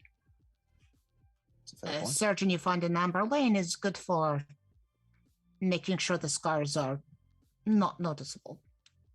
If I recall, most soldiers don't really care about scars. We want to show scars. It makes it seem like we're good at our job. It's a badge of honor, scars. I'm just saying, delicate, fancy work is not what is needed on a battlefield. You need a doctor that knows how to work under such conditions. A doctor you find in Amber Lane, not so good for that. Moss Market's teas. It does seem like it will be for the best. I'll chip in the I'll chip in 6 value to help pay for the doctor. Oh man! All right, well, we're gonna get a +6 to this. Hey, you want to spend all that money, Kiva? It's from my ship, so yes. I can't let you burden all the costs when it's going to be on my boat. Yeah, so, well, +6 to the roll. Oh man, go ahead and roll just to see. But something tells me it's a 10 already. Yeah. Let's see, it's 13. Wow. Okay, this is in Moss Market. Yeah. All right, you guys get his name is Dr. Shins Mackenzie. He is, you know, a hard drinking, acerbic. Let's see. I'll say he's like a badger. And Shins Mackenzie is like, what, you want me to like go with your army? I'm a doctor, damn it, not a soldier. And that's exactly what we need. Someone who can perform surgery on the soldiers. Huh. We don't expect you to be fighting yourself. Unless, of course, the boat's boarded or we're all going to die anyways. It means defend yourself. You got a hell of a way advertising the job position, Mr. Opossum. Would you rather I lie to you and say you're not going to face combat at all? Yeah, fair enough. All right, I'll sign on. So yeah, you now have Shin's Dr. Mackenzie, this badger who will help you out. And your first job, Mr. Mackenzie. Mm-hmm. Yana, do you want Mackenzie to look at you, see if he can treat some of those injuries? Yeah, it'd probably be a good idea because she probably has like a few festering quills in her, and you know, she still has the huge gash across her stomach from that she stitched up herself. So, yeah, he's like, all right, let me take a look. Holy, oh my god, whoa. Okay, get some water boiling. I'll be busy for a while here. Don't forget it was also cauterized. Oh, all right. So, I had We'll to say, sew like, that up myself to keep my intestines from falling out yesterday. You understand? Oh, They were now just you're gonna. talking. They were just going to slide right out, you know. No. Okay, so you all the injuries healed during this time. Okay. He's able to patch you all up. You see, All Wanda injuries for gotcha. everybody. Yeah. This He man's works going to be pretty fast. busy. You know, he's a good guy. So Thank you, Dr. Mackenzie. yeah. By the way, we spend value to recover depletion, right? Yes. Okay, I'm gonna go ahead and spend value to get my depletion back because having things appear from out of nowhere is always useful. Yes. That's good. Okay, so that was Seamus's downtime. Or for all of us. What it would Yeah, very good. What is Yana gonna do for her downtime? I want to spend some time with her mom, so I guess this will be her mom. Unless yeah. unless that's a waste of her downtime, in which case I'll do something else. Well, is this to look at the ticking possum? It's both to look at the ticking possum, but also to discuss with her ideas like maybe give your daughter a shield so she doesn't die in combat because you gave a really nice shield to Seamus for nothing. And why do you want your daughter to die? Okay, that's fair. All right, we'll do the ticking possum after this scene. But yeah, you come in, you want to buy the shield. What do you tell her? It could be just what you said if you want. Hello, Mother. Listen, I understand that you don't approve of me trying to retake the kingdom.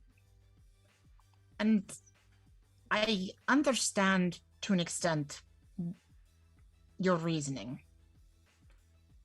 But here's what I'll say. In our fight last night, Seamus had a shield that I recognized from the shop.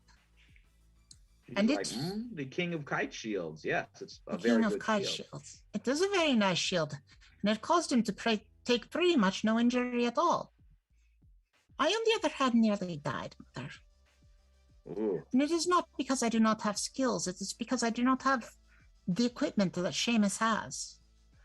So I do wonder why it is that you do not love me enough, that you don't want to protect me in battle. She's like, Yana, you don't say such things. My No, baby wants shield, she gets a shield. It will Okay. cost you 2 value though. Okay. All right, so she will make a shield for you, the queen of kite shields. Okay. It has similar stats to the king of kite shields. It's thick and arrow proof. It is only going to have 3 wear instead of 4 wear though, and 3 Okay. value, and 1 load is a little smaller. All right.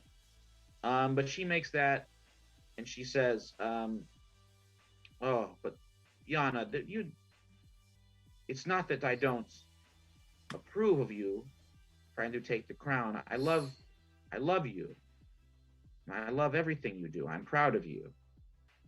It's just that I worry. Maybe Oh. with the shield, I'd worry a little less. So here, please take it." Thank you, Mother. I appreciate this.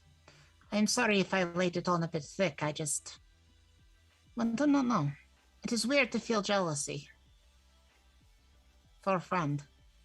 She's like, maybe not so weird. We all feel jealous. Speaking of which, here are these super cool grappling hooks I made for Seamus's private squirrel army. You can give them to him too when you see him. I will do so. I know that my wolves could use to have their weapons looked at. Oh, absolutely. But didn't you just get better weapons with them from Tomash? From Nuff? Oh, I don't know what happened with Tomash specifically, but yeah, that's fine. If Yeah, I think you agreed to he'd buy some weapons for you. That was part of him funding you. So, yeah, they already got some cool top-notch weapons from him. Well, never mind then. Never mind the bit of. All right, cool. But yeah, you got the shield. Seamus has those grappling hooks for the squirrels.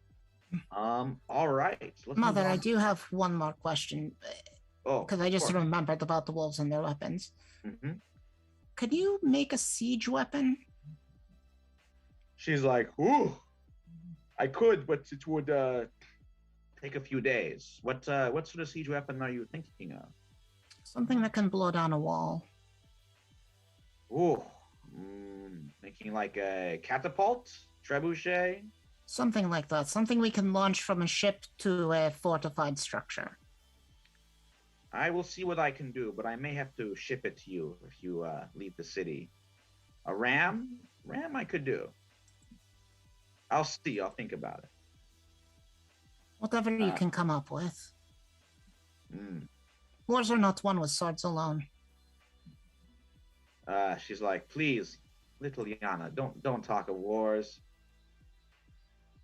But it is here. Oh, don't remind me. All I can do is keep it from your doorstep, mother. Yeah, she nods at that. Finn, what is your downtime going to be? Well, there's player me kind of feels bad that like none of these like fine like animals are being bought, so I think I might buy a mount. Yeah, those can be super useful when you're like, doing mounted battles later on. So you go over to Reichardt's riding school. Yes. The Reichhardt riding school. It's like this, fancy corral in Amber Lane. Lots of like, fancy boars, goats, rams are like doing sort of exercises out in the corrals. Yeah. Madame Reichhardt, this like very prim wolf wearing like a riding outfit, comes over and greets you, and she's like, well, which of our stock would you like to examine today, Master Cardew? Well, I do have. I just remembered that we still have those plow bores, or at least I still had them marked in my equipment. Oh yeah, you can get rid of those guys. Yeah, those are no good compared to these beautiful beasts. Yeah. Well, I will sort of look around and these goats, I believe Gareth and Michelle, they look quite fine. We do tend to travel quite a bit and get into a few scrapes, and a fine ram would be. Actually, yes. Why don't we go with Oh wait, they're goats. Why did I think rams? The rams and goats are two different things. My apologies. Oh, not at all.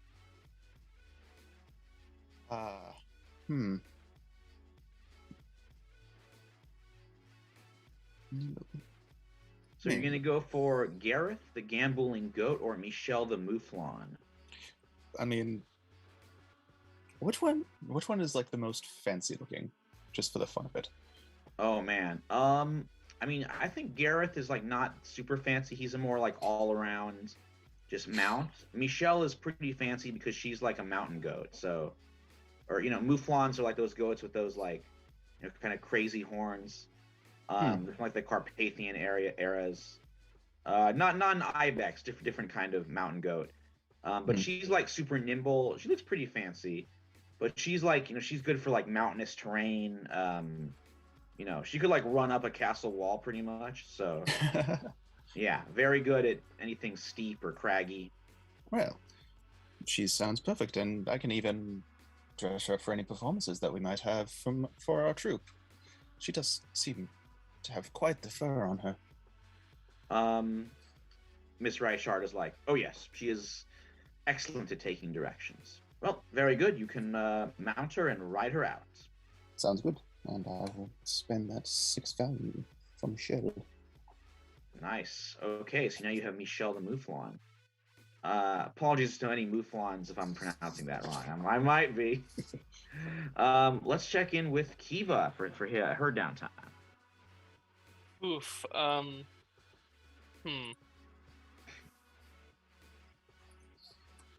Yeah, I got a doctor for the ship. That was sort of my major concern.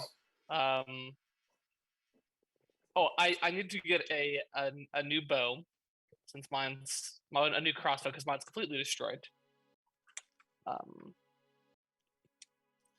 So I'll spend 6 value on that to get basically the same type that I had before. Okay. Jessica will like make a really solid, good crossbow with everything that the other one had. Actually, I'm gonna spend an additional value to add an extra box of wear on it because I feel like 2 wear is not enough. Oh yeah, you can definitely do that. Bring up to 7 Yeah. value. But beyond that, I'm pretty much tapped on that front. All right, cool. Yeah, I just want to make sure that we circle back to Madame Fox to see if she can assist with figuring out this clockwork possum. Yeah, okay. So we'll go over and you guys bring that over to her shop. It's on like a little, kind of wagon. You roll it in.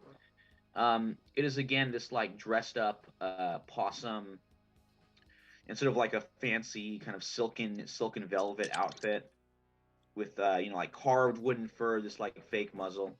So Jessica like kind of looks it over, gives it a little sniff, and she's like, this is definitely Flammarion's work. Very good craftsmanship. It's the attention to detail that you can see that makes Flammarion such a genius. Let's see. Can someone give me just a luck roll? I'll do it. Okay. Lucky person. Yeah, go ahead. 10. Okay. She's like, let's see what makes our friend tick.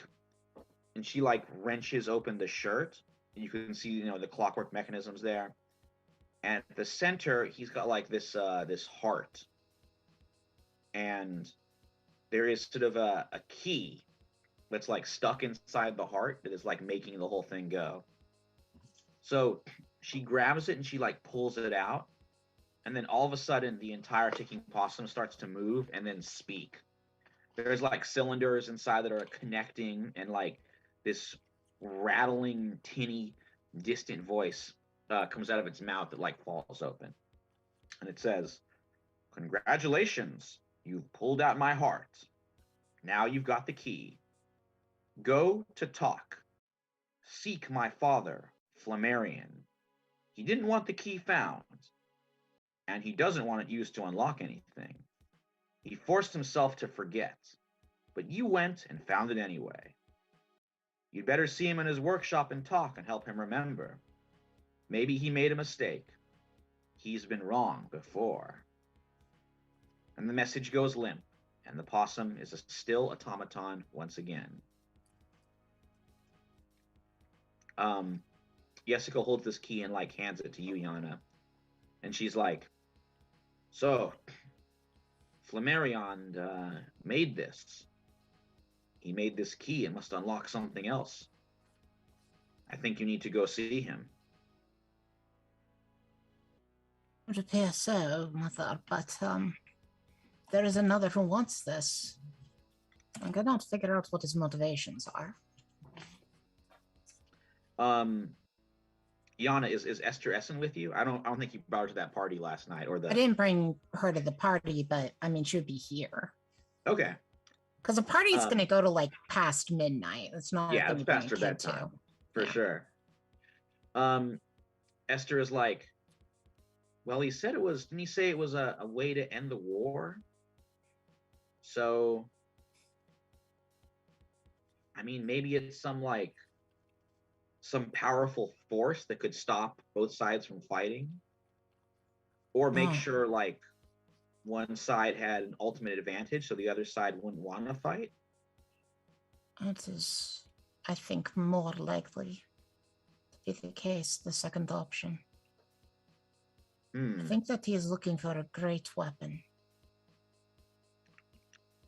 Jessica's like, oh, well, maybe it's best if you found it first and stopped it from falling into his paws. But how do I discuss this with him? The only thing that I know how to do is charm people and kill people. Sorry, Mother. I've killed a lot of people. Can I grab? We're in the workshop, right? Yeah. They were bad people, though. I'm gonna He grab. like looks over at Esther and like winces, and Esther just like shrugs. I'm gonna grab a hammer, Okay. flip it over to Seamus, and say, "Go to town." Oh man. Okay. All right, go to town. He does. Yeah, Seamus, you can go ahead and roll wreck something, but like I'm pretty sure that given enough time, you're going to destroy this. You just roll it for fun, but I think. Well, you're gonna be able don't like to- fully break it apart. Oh, Do okay. enough damage. It looks like it's taken a beating over many. Like it took a beating recently. Oh, okay. Like it was found damaged. In that case, Seamus is gonna pull out Wrath.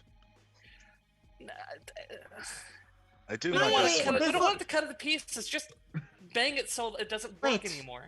Quickly, before you do anything to damage it externally, if he's looking for it as a key to finding another thing, all we need to do is damage it internally. That's Well, the actually, hammer. remember, Esther says, well, remember, he's the key in the heart. That's what might unlock something else. Maybe that's what he was after, not the statue itself, but the key that was inside of it. Right. We don't want him to know if he can somehow get these cylinders working. We don't want him to get that information. If there's no key and the damage is the inside's broken, maybe somebody found what he was looking for ahead of time, and it's a dead end for him. Okay, that makes sense.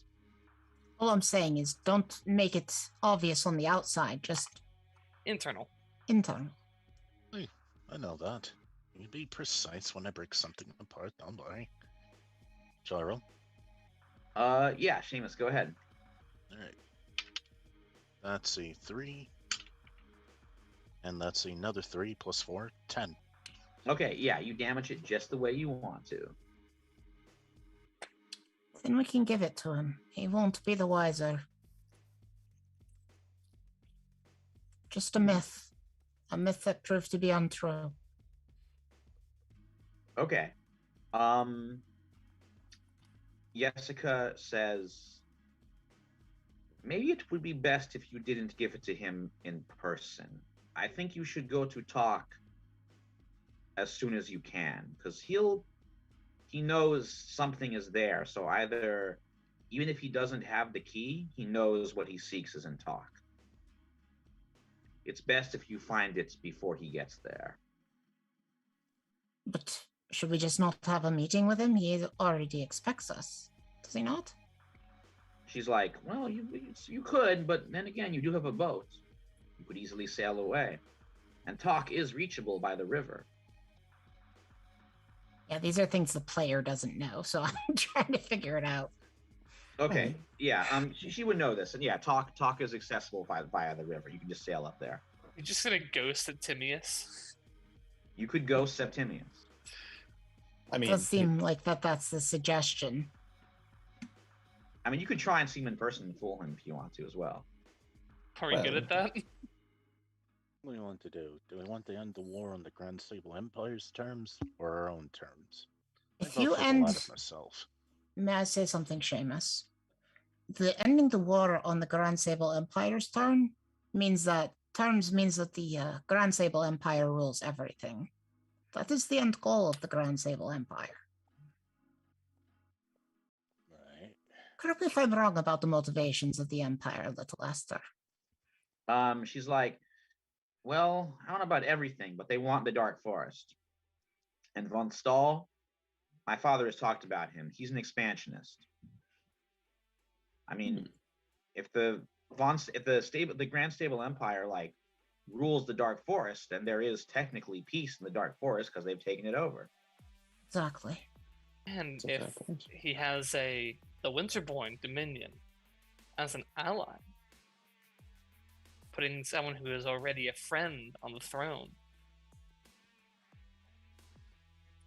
Yes, that My- would weaken the Winter. That would help his aims even more. Right. There's a word for it in the Winterborn Dominion, what he believes me to be, which is a useful idiot.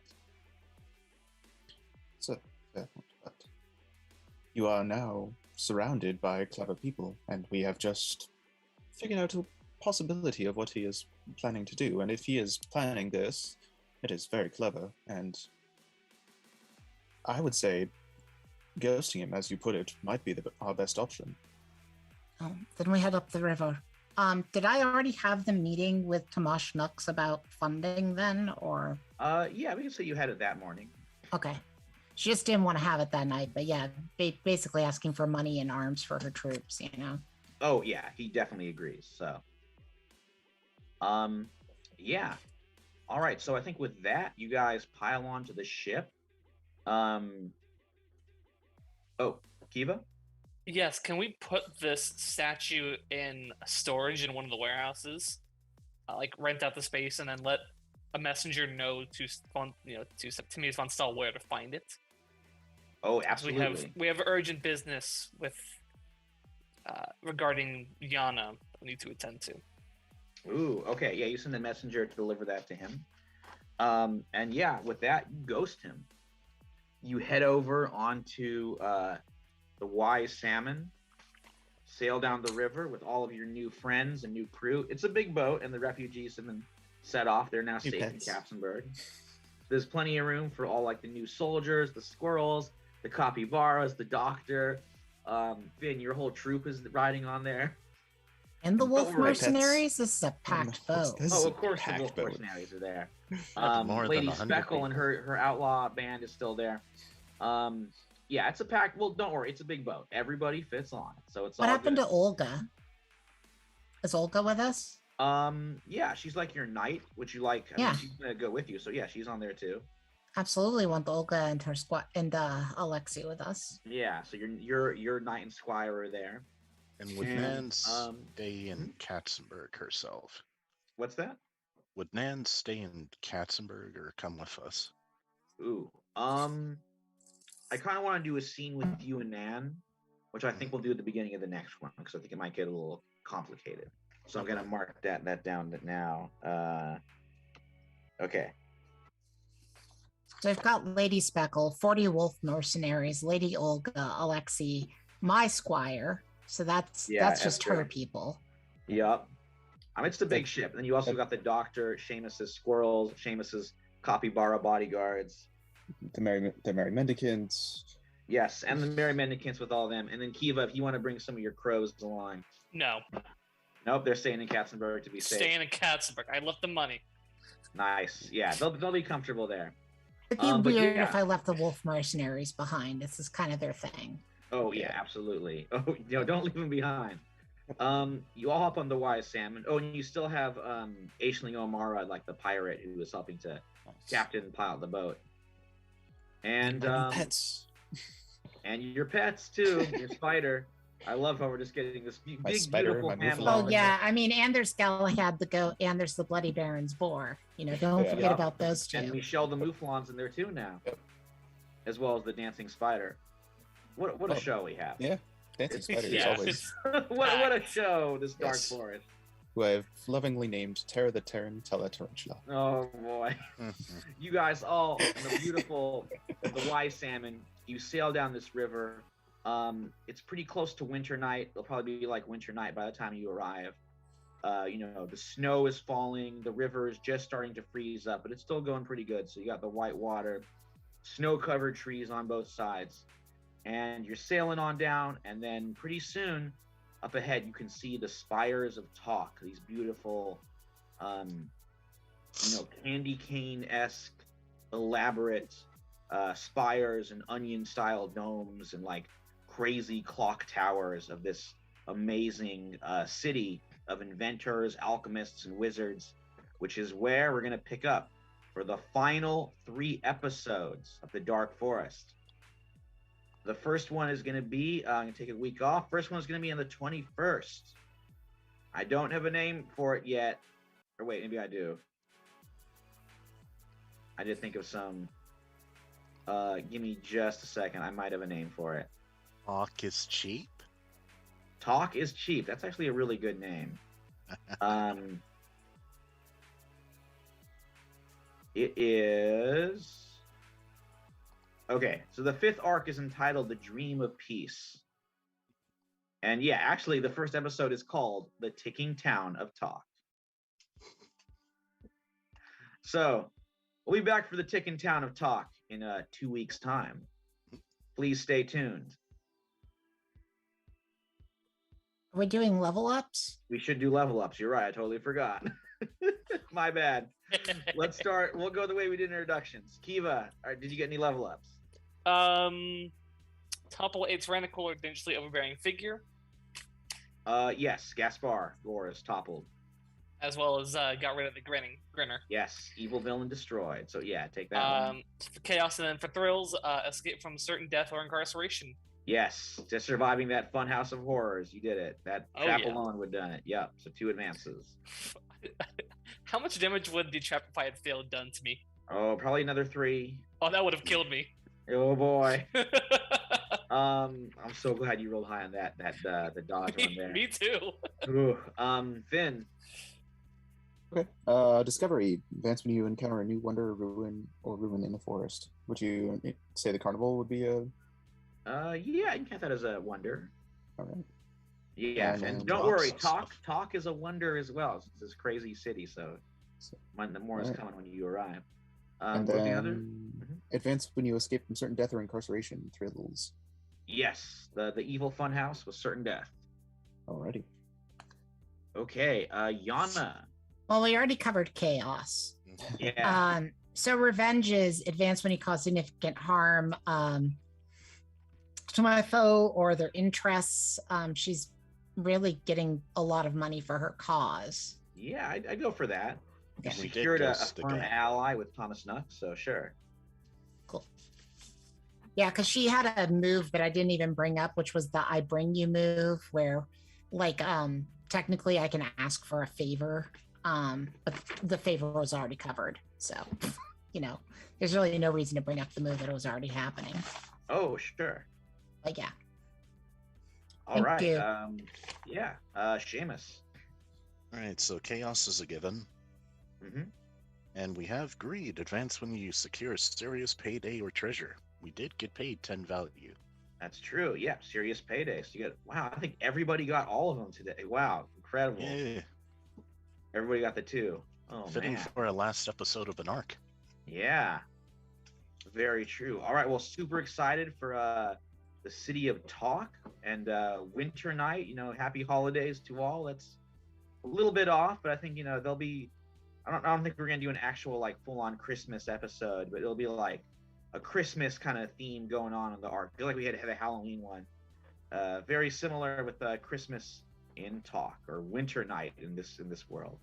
But yeah, that brings this episode to a close. Sweet. Thank you so much, everybody that's watching. Thanks, Grey Mouse, for being in there and harassing these players a little bit, keeping them on their toes. Thank you so much for being a fan, and thanks to everybody that's a part of this. Yes, we're going to take next week off. Come back and see us. Do see me and my wife representing Time to Tabletop. We'll be at PAX Unplugged over this weekend. So if anybody out there is watching this, make sure and come say hi.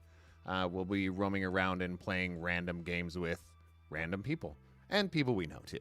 But until not next Tuesday, but for the next 2 weeks, you have all the opportunity in the world to pull up a chair and make time to tabletop. You got 2 weeks to do it. All right. I do it. We will see you very soon. Okay, bye. Good night, everybody. Good